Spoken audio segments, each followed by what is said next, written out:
Welcome to the Same Side Selling Podcast. I am your host, Ian Altman.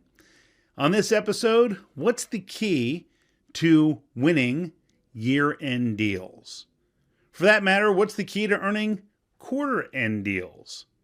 And really, it comes down to the same concept. And first, what I want to talk about is the biggest mistakes that I see people make.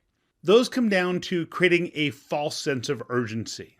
We've all seen it where someone says, oh, listen, here's this special price, and it's only going to be good until the end of the year, to the end of the quarter, to the end of the month, whatever it happens to be. And guess what? At the end of the year, it's the end of the year, it's the end of the quarter, it's the end of the month. Oh my goodness, everything converges at once.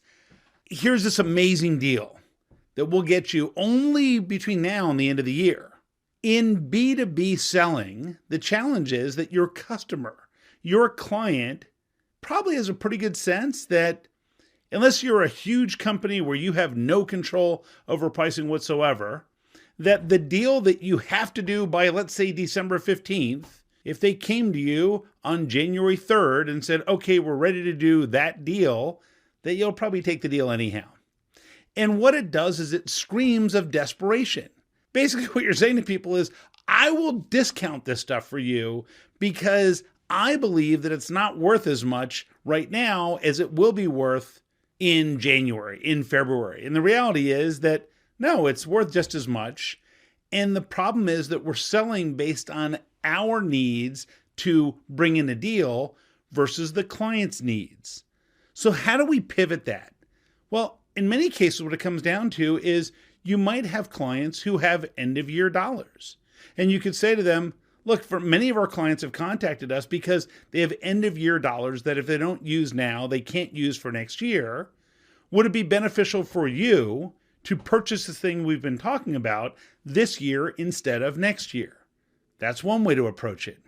Another thing that you might ask them is, so you wanted to implement this project. When's the latest you want to implement this? Oh, you want to implement it in March. Great. Right now it's December. We would have to start pretty soon.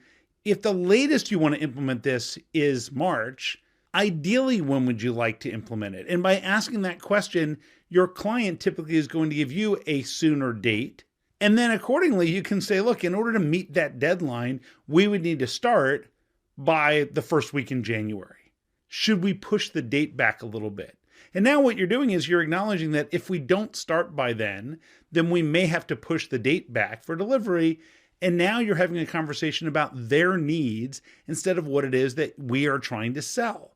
See, it's this trap of, oh, I have to get the sale. I have to make this happen. And the reality is that if you are in December and you're trying to figure out how to generate year-end deals, you probably started planning a little bit too late. So instead, what we can start doing is finding out what's important to our clients and prospects. And by asking those sorts of questions, asking, why is it that it would be valuable for you to do this sooner rather than later?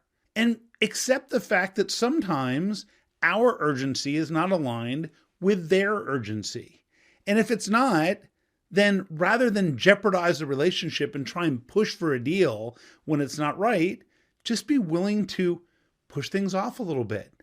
Now, I know when it comes to publicly traded companies, sometimes they make very poor long-term decisions based on short-term reporting. They have to report back to their shareholders and stakeholders, here's what we did this quarter. So to them, an investor cares whether that deal happened on December 30th or January 2nd. As a business, it really doesn't matter to us. In fact, you might get people who say, look, I'll do the deal in December, but we want to pay for it in March. And maybe that's okay for your business. There are different things that you can look at that might be beneficial for your client. So instead of running to the discount, which, let's face it, clearances are things that people typically don't want. It doesn't fill you with a sense of comfort and delight that says, oh, wow, here's something that they're blowing out on clearance. So if you take that approach with your clients, oftentimes what happens is it raises doubt in their minds. They think to themselves, if these guys really were confident in what they were doing, would they be discounting it right now? I don't think so. Instead of discounting, maybe you want to add additional things. Look, our business is trying to do this stuff. We're trying to exceed our goals, crush our numbers, and impress our investors. As such, our business is willing to provide these additional services as part of this bundle for deals that happen this month. I realize it may not work for you, and if it doesn't, it's totally fine. But because we have outside investors, they're interested in us making things look especially good this quarter. And so you can take advantage of it if it's something that would be of value for you. So what you're always doing is you're basically being transparent with your client, and you're saying to them, here's something that could be of value for you. If it's something you want to take advantage of, that's great. If not, no big deal. We can push this off to whenever it works for you. So remember, don't get trapped in this notion of discounting and creating a false sense of urgency. It has to happen right now. But you can say to them, look, here's some things that our company does that may not strategically make sense, but because of the way we're structured, our leadership is willing to do some things for things that happen, that deals that get done this quarter and this year. If you want to take advantage of those, that's great. I just want to make sure I didn't overlook the opportunity to tell you about these things, and that way you can take advantage of them. That way we're looking out for things in their best interest, not just our own. If there are topics you'd like me to cover, just drop me a note to ian@ianaltman.com. Please subscribe, share with your friends, hide it from your enemies, and we'll see you next time on the Same Side Selling Podcast. So long.